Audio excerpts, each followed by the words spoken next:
عن ابی ہریرہ رضی اللہ تعالی عنہ قال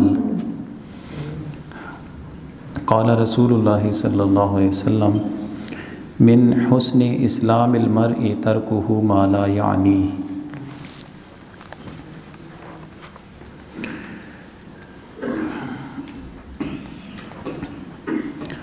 آج کے درس حدیث میں جو پہلی حدیث ہم سمجھیں گے، اس حدیث کا جو مرکزی مضمون ہے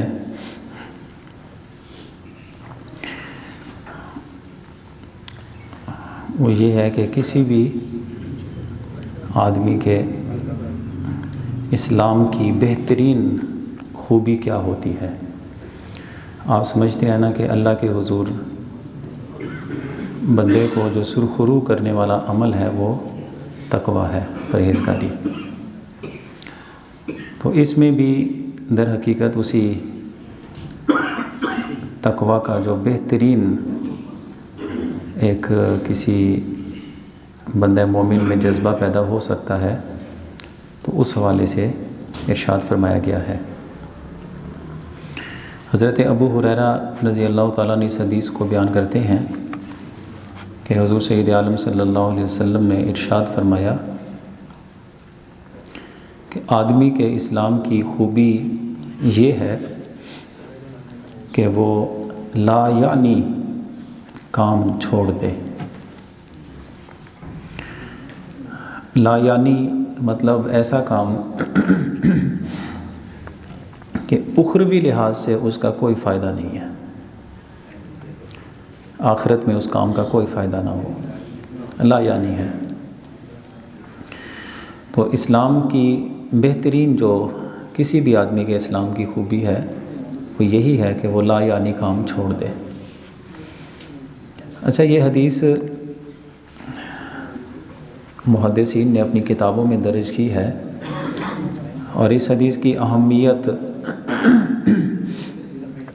مختلف محدثین نے اپنے اپنے وجدان، اپنے علم اور جو ان کی معلومات ہے اس حوالے سے بیان کی ہے۔ علامہ ابن عبد البر اس حدیث کے بارے میں ارشاد فرماتے ہیں کہ یہ حدیث جوامع الکلم میں شمار ہوتی ہے۔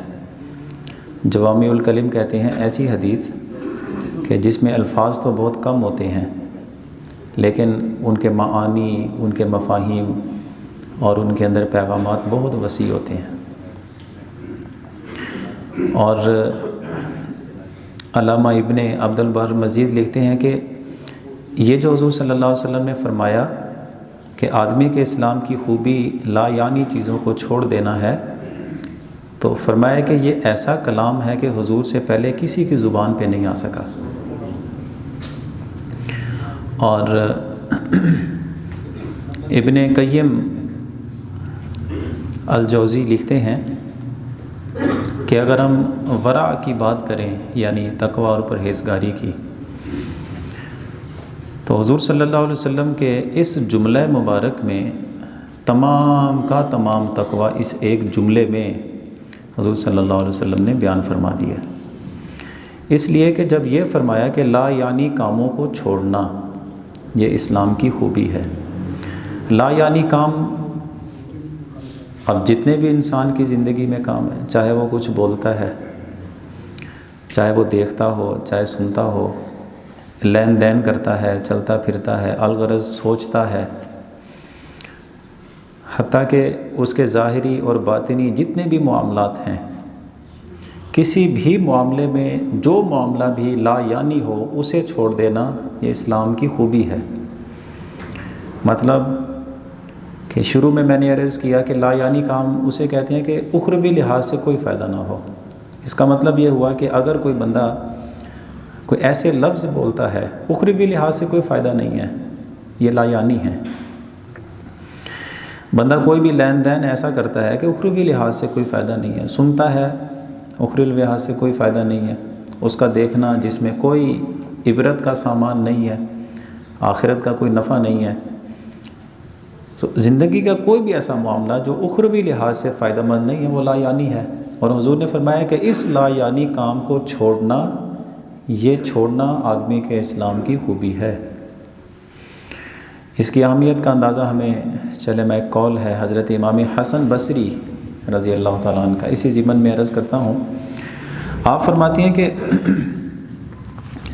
کسی بھی انسان کے لیے سب سے بڑی بدبختی کی بات یہ ہے کہ وہ اپنے اللہ کو ناراض کر بیٹھے۔ یہ سب سے بڑی بدبختی ہے کسی بھی آدمی کے لیے کہ اس کا مالک، اس کا خالق اس سے ناراض ہو جائے، کیونکہ جب وہ مالک ناراض ہے تو دنیا آخرت سب برباد ہو گیا اس آدمی کا۔ امام حسن بصری فرماتے ہیں کہ بندے کو کیسے علم ہوگا کہ میرا اللہ مجھ سے ناراض ہے یا مجھ سے راضی ہے؟ تو انہوں نے فرمایا کہ اس کی علامت یہ ہے کہ جب آدمی لا یعنی کاموں میں مصروف ہو جائے تو وہ سمجھ لے اس کے اللہ نے اس کو چھوڑ دیا ہے۔ وہ لا یعنی کاموں میں مصروف ہی اس لیے ہو جاتا ہے کہ اس کا اللہ، اس کا رب اتنا ناراض ہے کہ اس نے چھوڑ دیا اس کو اس کے حال پہ۔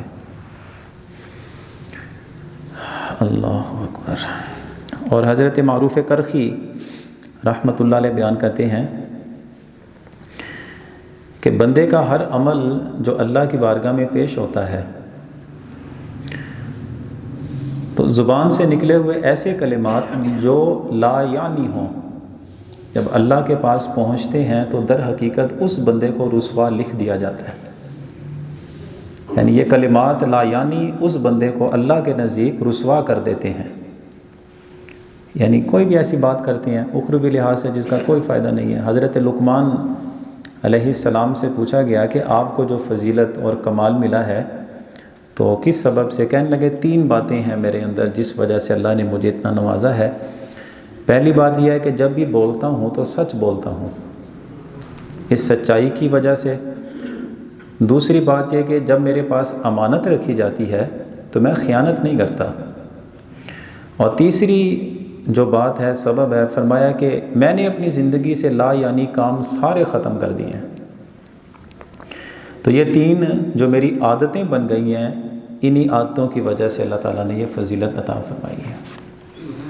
تو اس لیے کوشش کرنی چاہیے، کوئی بھی بولتے ہیں، کچھ بھی سنتے ہیں، کوئی لین دین کا معاملہ ہے، چلنا پھرنا ہے، حتیٰ کہ سوچنا اور پھر پلاننگز کرنا ہے، ہر لحاظ سے اپنی آخرت کو دیکھیں۔ وہ بزرگوں نے بڑی پیاری بات لکھی، انہوں نے فرمایا کہ اس دنیا میں تمہیں بھیجا گیا ہے تو تم نے رہنا تو ہے اس میں، اور آخرت میں بھی تمہیں اٹھایا جانا ہے، تیرا کوئی زور نہیں ہے اس میں۔ اب جتنا تو نے اس دنیا میں جینا ہے، رہنا ہے، ظاہر رہنا ہے، اس کے لیے اتنی محنت کر لے، اور جتنا تو نے آخرت میں رہنا ہے تو آخرت کی توجہ کر لے۔ اس حیثیت سے ہم یہ سمجھتے ہیں کہ بندے کا کوئی بھی عمل ہے، آخرت کے تصور کو دماغ میں لا کے، ذہن میں رکھ کے کہ ہم نے اللہ کی بارگاہ میں حساب دینا ہے، اس کے بعد بندہ کوئی بھی عمل ہے، زبان سے ایک لفظ بھی نکلتا ہے، آپ کسی سے لین دین کا معاملہ کرتے ہیں، کچھ بھی کرتے ہیں، تو آخرت کو پیش نظر رکھ کے ہمیشہ زندگی گزاریں، اور اس حدیث پاک کو سامنے رکھیں کہ بہترین مسلمان کون سا ہے کہ جس کی زندگی سے لا یعنی کام، فضول کام سارے نکل جائیں، کچھ بھی کرتا ہے تو آخرت کو پیش نظر رکھ کے وہ کرتا ہے۔ ایک حدیث یہ ہوئی، دوسری حدیث پاک جسے ہم سمجھیں گے، حضرت عبداللہ ابن عمر نے یہ حدیث بیان کی ہے، کہتے ہیں کہ ایک آدمی آیا اور اس نے حضور سید عالم صلی اللہ علیہ وسلم سے آ کے پوچھا، ای الناس افضل، حضور یہ بتائیں لوگوں میں سب سے اچھا آدمی، بہترین فضیلت والا کون سا آدمی ہے؟ تو حضور صلی اللہ علیہ وسلم نے فرمایا، کل مخموم القلب صدوق اللسان، ہر وہ آدمی جس کا دل صاف ستھرا اور زبان کا سچا آدمی۔ یہ 2 خوبیاں بتائی ہیں۔ صحابہ کرام نے کہا، یا رسول اللہ صلی اللہ علیہ وسلم، صدوق اللسان نعرف فما مخموم القلب، حضور زبان کی سچائی تو ہم نے سمجھ لی، یہ دل کی صفائی والا آدمی، صاف ستھرے دل والا آدمی، اس کا کیا مطلب ہے؟ تو ارشاد فرمایا ہوا تقی النقی لا اثم فیہ ولا بغی ولا غل ولا حسد، یعنی ایسا صاف ستھرا دل جو متقی ہے اور وہ مخلص دل ہے، مخلص، لا اثم فیہ ولا بغی، نہ تو اس میں خیانت ہے، نہ اس میں دھوکہ ہے، نہ اس میں بغاوت ہے، نہ اس میں حسد ہے، یعنی کینے سے پاک ہو، نفرتوں سے پاک ہو، بغض سے پاک ہو، خیانت دھوکہ دینا کسی کو اس سے پاک ہو، حسد سے پاک ہو۔ اسی کے مضمون کی ایک حدیث ملی، حضرت انس بن مالک کہتے ہیں کہ حضور صلی اللہ علیہ وسلم بیٹھے ہوئے تھے، تشریف فرما تھے آپ مسجد نبوی میں، تو ہم صحابہ بھی بیٹھے ہوئے تھے۔ آپ نے ارشاد فرمایا کہ ابھی ایک شخص جو تمہارے پاس آ رہا ہے، یہ ایسا شخص ہے کہ اللہ نے اس بندے کو جنتی شخص بنایا ہے، یہ جنتی آدمی ہے، تمہارے پاس ابھی ابھی آنے والا ہے۔ تو سارے صحابہ جتنے بات سن رہے تھے انہوں نے دروازے کی طرف نگاہیں اپنی ٹکا لیں کہ دیکھیں کون خوش نصیب ہے۔ کہتے ہیں کہ ایک انصاری صحابی مسجد میں آئے، ان کی حالت یہ تھی کہ تازہ تازہ وضو کیا تھا، پانی کے قطرے ابھی ٹپک رہے تھے، اور انہوں نے اپنا جوتا بائیں ہاتھ میں پکڑا ہوا تھا۔ آگے بیٹھے اس بندے کا چہرہ ہمارے ذہنوں میں نقش ہو گیا کہ یہ وہ خوش نصیب ہے جس کے بارے میں حضور نے فرمایا کہ یہ جنتی آدمی ہے۔ اچھا، دوسرے دن بیٹھے ہوئے تھے، حضور نے پھر یہی بات فرمائی کہ ابھی ابھی تمہارے پاس ایک ایسا شخص آئے گا کہ اللہ نے اسے جنتی شخص بنایا ہے۔ تو ہم نے دیکھا کہ اتفاق سے وہی آدمی دوبارہ آیا۔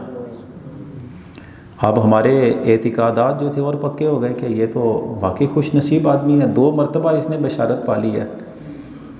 تیسرے دن پھر یہی صورت ہوئی، حضور نے فرمایا کہ ابھی تمہارے پاس ایک جنتی شخص آ رہا ہے۔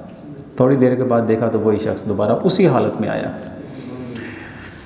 حضرت عبداللہ ابن عمر کہتے ہیں کہ جب حضور تشریف لے گئے تو میں اس شخص سے ملا اور ان سے میں نے یہ گزارش کی کہ وہ ہمارے گھر کے حالات کچھ ٹھیک نہیں ہیں، تو آپ مہربانی کریں کچھ دن آپ مجھے اپنے گھر میں رہنے کی اجازت دیں گے۔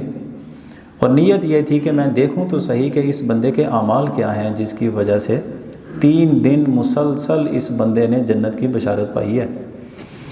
کہتے میں ان کے ساتھ رہا، انہوں نے اجازت دے دی۔ دن بھر کے تو وہی معمولات تھے جو ایک ذریعہ روزگار کے لیے بندہ کام کرتا ہے۔ البتہ کہتے ہیں رات جب ہوئی تو میں نے پھر بڑی توجہ کے ساتھ ان کو دیکھا کہ کوئی لمبی چوڑی باتیں نہیں ہیں، وہی فرائض پورے کر رہے ہیں، اس کے علاوہ کوئی اضافی عبادات نہیں تھی۔ اچھا، یہ تھا کہ جس وقت بھی کروٹ بدلتے ان کی آنکھ کھل جاتی تو اللہ کا ذکر کر لیتے اور اللہ تعالیٰ کی تکبیر بلند کرتے، اور اس کے بعد پھر وہ سو جاتے۔ یہی کیفیت رہتی، جب بھی بیدار ہوتے اللہ کا ذکر کر لیتے، حتیٰ کہ فجر کی نماز کے وقت اٹھتے اور اٹھ کے پھر وہی اس کے بعد جو معمولات ہیں سارے دن کے اسی کام میں مصروف ہو جاتے۔ کہتے ہیں بس ایک چیز میں نے دیکھی، سارا دن میں ان کے ساتھ رہتا تھا، جب میرے ساتھ بھی بات ہوتی تھی، بس ایک چیز میں نے دیکھی کہ کسی کی برائی نہیں کرتے تھے، ان کی زبان پہ کسی بندے کی برائی نہیں سنی۔ 3 دن پورے ہوئے، میں نے ان سے کہا کہ ٹھیک ہے بھئی، بات یہ ہے کہ میرے گھر کا تو معاملہ ایسا نہیں تھا، بس میں نے آپ کے ساتھ رہنے کی خواہش اس لیے کی تھی کہ حضور سید عالم صلی اللہ علیہ وسلم سے آپ کے بارے میں 3 دن مسلسل ہم نے وہ بشارت سنی تھی، میں آپ کا عمل دیکھنا چاہتا تھا کہ آپ کرتے کیا ہیں۔ تو یہ بتائیں کہ میں جو آپ کے پاس رہا ہوں تو میری مروت میں ہو سکتا ہے کہ آپ نے کوئی رات کی عبادات کرتے ہوں تو وہ چھوڑ دی ہوں۔ انہوں نے کہا ایسا نہیں ہے، تمہارے رہنے یا نہ رہنے سے میرے عمل میں کوئی فرق نہیں پڑا، وہی معمولات زندگیاں جو تو نے دیکھ لی ہیں۔ تو کہتے ہیں لیکن وہ بات میرے دل میں رہ گئی کہ جنت کی بشارت 3 دن ایک ہی آدمی نے پائی۔ اب اس پہ انہوں نے کہا کہ اچھا یہ جو تم بات میری محسوس کرنے آئے تھے اس کی وجہ تمہیں میں بتا دیتا ہوں، ہو سکتا ہے کہ میرا جو یہ عمل ہے اس کی وجہ سے تم نے حضور صلی اللہ علیہ وسلم کی زبانی وہ جنت کی بشارت سنی ہو۔ کہتے ہیں کہ اللہ نے جو مجھے دل دیا ہے نا، یہ میرا دل ایسا ہے کہ اس میں کسی مسلمان کے لیے کوئی دھوکہ نہیں ہے، صاف ستھرا دل ہے۔ میرے دل میں کسی کی نفرت نہیں ٹھہرتی، میرے دل میں بغض نہیں ٹھہرتا، کسی کا کینہ نہیں ٹھہرتا، حسد نہیں ٹھہرتا اس کے اندر۔ اللہ نے دوسروں کو نعمتیں دی ہیں، میں دیکھتا ہوں میرا دل بھی خوش ہو جاتا ہے۔ اگر کسی کو غمگین دیکھتے ہیں تو پھر ان کا دل بھی غمگین ہو جاتا ہے۔ یعنی مسلمانوں کے دکھوں کے ساتھ یہ دکھی ہیں، ان کی خوشیوں کے ساتھ یہ بھی خوش ہیں۔ یعنی آپ یہ دیکھیں کہ کتنی بڑی خوبی ہے کسی بندے کی کہ اس کا دل صاف ستھرا ہو۔ ہمارے جو خاندانی یا محلے کے یا ادھر ادھر کے تنازعات کی اصل بڑی وجہ کیا ہے کہ باتیں نہیں بھولتی، ہمیں باتیں نہیں بھولتی۔ اس کے بعد ہم کتنی ایک نفرت والی کیفیات ہوتے ہیں اپنے اندر پیدا کر لیتے ہیں۔ لیکن صاف ستھرا دل کہ کسی مسلمان کے لیے نہ دھوکہ ہے، نہ کینہ ہے، نہ بغض ہے، نہ نفرت ہے، نہ حسد ہے، تو ایسے آدمی کے بارے میں حضور سید عالم صلی اللہ علیہ وسلم نے 3 دن مسلسل فرمایا کہ یہ بندہ جو بھی آ رہا ہے نا آپ کے پاس، یہ جنتی آدمی ہے۔ اور جو حدیث ہم نے جس کو عنوان بنایا اس میں بھی یہی بات تھی کہ لوگوں میں سب سے بہترین حضور بتائیے کون سا آدمی ہے؟ آپ نے فرمایا کہ مخموم القلب یعنی صاف ستھرے دل کا مالک، اور صدوق اللسان زبان کا سچا آدمی، یہ 2 خوبیاں بتائیں آپ نے۔ اور تیسری حدیث جو ہمارے آج کے درس کی ہے اس میں حضرت ابو ہریرہ رضی اللہ تعالیٰ عنہ یہ حدیث بیان کرتے ہیں کہ حضور سید عالم صلی اللہ علیہ وسلم نے ارشاد فرمایا کہ ایک مسلمان کے دوسرے مسلمان پہ 6 حقوق ہیں۔ یعنی یہ حقوق کا لفظ جب بھی آتا ہے تو ایسی بات ہوتی ہے کہ اللہ کی بارگاہ میں اس کا حساب بھی ہوگا۔ حق المسلم علی المسلم 6 حقوق ہیں ایک مسلمان کے دوسرے مسلمان پہ۔ رشتہ داری کی کوئی قید نہیں ہے اس میں آپ کے تعلق کس کے ساتھ ہیں، دوستی کس کے ساتھ ہے، اس کی کوئی قید نہیں ہے۔ ہر ملنے والا آدمی جو مسلمان ہے دوسرے مسلمان پہ اس کے 6 حقوق بنتے ہیں۔ پہلی چیز ارشاد فرمائی اذا لاقیہ فسلم علیہ، اذا لقیتہ فسلم علیہ، جب تو اپنے مسلمان بھائی سے ملاقات کرے تو اسے سلام کیا کرو۔ تو سلام کرنا ایک دوسرے کو یہ مسلمان کا دوسرے مسلمان پہ حق ہے۔ اور اس کے بعد ارشاد فرمایا وَإِذَا دَعَاكَ فَأَجِبْهُ، جب وہ تمہیں بلاتا ہے تو اس کے بلانے پہ حاضر ہو جایا کرو۔ بلانا کس چیز کا ہے؟ مدد کے لیے کوئی بندہ بلا سکتا ہے، کوئی مشورہ طلب کرنے کے لیے بلا سکتا ہے، کھانے کی غرض کے لیے بھی بلا سکتا ہے۔ الغرض کوئی بھی جائز کام ہو جس کو پورا کرنا آپ کی حیثیت میں ہے، آپ کی دسترس میں ہے، تو مسلمان جب آپ کو پکارتا ہے، بلاتا ہے تو اس کی مدد کرنی چاہیے۔ البتہ کوئی گناہ کا کام ہے یا کوئی برائی کے امکان کا وہاں پہ امکان پایا جا رہا ہے، اس وقت تو کوئی مسلمان کوئی بھی بلائے تو اس کی برائی میں کوئی اس کی مدد نہیں ہے۔ تو فرمایا کہ دوسرا حق یہ ہے کہ جب وہ تمہیں بلاتا ہے تو اس کے بلانے پہ حاضر ہو جایا کرو۔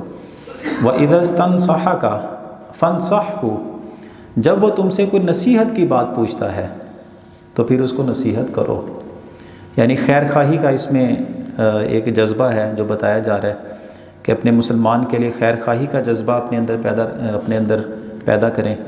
اور ایک حدیث شریف میں یہ ہے کہ وَيَنْصَحُ لَهُ إِذَا غَابَ أَوْ شَاهِدًا، تمہارا وہ مسلمان بھائی تمہارے سامنے ہو تب بھی اس کی خیر خواہی کرو، جب وہ وہاں پہ موجود نہ ہو اس کا تذکرہ کیا جائے تو اس کی عدم موجودگی میں بھی اس کی خیر خواہی چاہو۔ اس کا مطلب کیا ہے کہ جب وہ تمہارے سامنے موجود ہو تو اس کی جھوٹی تعریفیں نہ کرو، اس کی منافقت نہ کرو، اس کے ساتھ دھوکہ نہ دو، اس کو غلط مشورہ نہ دے دو، یہ خیر خواہی کی چیزیں ہیں ساری۔ اور جب وہ موجود نہیں ہے پھر خیر خواہی کیا ہوتی ہے کہ آپ اس کی غیبت نہ کریں، آپ اس کی چغلی نہ کریں۔ تو اس طرح کے کوئی بھی ایسے کام جو اس کو معلوم ہو تو اسے برا لگے گا، تو ایسے امور سے باز رہنا یہ اس مسلمان کی خیر خواہی ہے۔ اور آگے چوتھی جو چیز ہے آپ نے ارشاد فرمائی وَإِذَا عَطَسَ فَحَمِدَ اللَّهَ فَسَمِّتْهُ، جب اسے چھینک آتی ہے اور چھینک آنے کے بعد وہ مسلمان جب الحمدللہ کہے تو سننے والا آدمی پھر یرحمک اللہ یہ لفظ کہے، یہ بھی مسلمان کا دوسرے مسلمان پہ حق ہے۔ وَإِذَا مَرِضَ فَعُدْهُ، جب وہ تیرا مسلمان بھائی بیمار ہو جائے تو اس کی بیمار پرسی کے لیے تم جاؤ، عیادت کے لیے جاؤ، اس میں بہت اجر و ثواب بھی بتایا گیا۔ کہ ایک آدمی جب کسی کی عیادت کے لیے چلا جاتا ہے، جا کے بیٹھتا ہے، تو اس کے بیٹھنے تک اللہ کی بارگاہ میں اس بندے کی کیفیت یہ ہوتی ہے کہ جیسے اسے جنتی باغ میں وہ پھل ہیں، میوہ جات ہیں، وہ چننے کے لیے بھیج دیا گیا ہو۔ اور جس وقت وہ وہاں پہ بیٹھ جاتا ہے تو اللہ کی رحمتوں کا سایہ اس کے اوپر چھا جاتا ہے۔ اور اگر وہ صبح کے وقت کسی کی مسلمان کی عیادت کرنے کے لیے جاتا ہے تو ارشاد فرمایا کہ 70,000 فرشتے اس صبح سے لے کر شام تک اس بندے کے حق میں دعائیں کرتے رہتے ہیں۔ اور اگر وہ شام کے وقت اپنے کسی مسلمان بھائی کا حال پوچھنے چلا جائے تو جس وقت گیا، فرشتے 70,000 فرشتے اس وقت سے لے کر صبح ہونے تک اس کے لیے دعائیں کرتے رہتے ہیں۔ تو یہ مسلمانوں کے اوپر حق بنتے ہیں۔ اور چھٹا اور آخری حق آپ نے ارشاد فرمایا وَإِذَا مَاتَ فَاتَّبِعْهُ، جب وہ فوت ہو جائے تو اس کے جنازے کے ساتھ چلو۔ جنازے کے ساتھ چلنے کا مطلب ہے کہ جنازے کو کندھا دینا آپ کے لیے ممکن ہے تو کندھا دیں، اس کے ساتھ چلیں، اس کا جنازہ ادا کریں، دعائے مغفرت کریں، تدفین تک اس کے ساتھ موجود رہنا، یہ ایک مسلمان کا دوسرے مسلمان پہ حق ہے۔ تو جو احادیث مبارکہ کے ضمن میں ہم اپنی اصلاح کی تربیت کی باتیں سنتے ہیں، سمجھتے ہیں، اللہ تعالیٰ کی بارگاہ میں دعا ہے ہمیں سمجھنے، عمل پیرا ہونے کی توفیق عطا فرمائے۔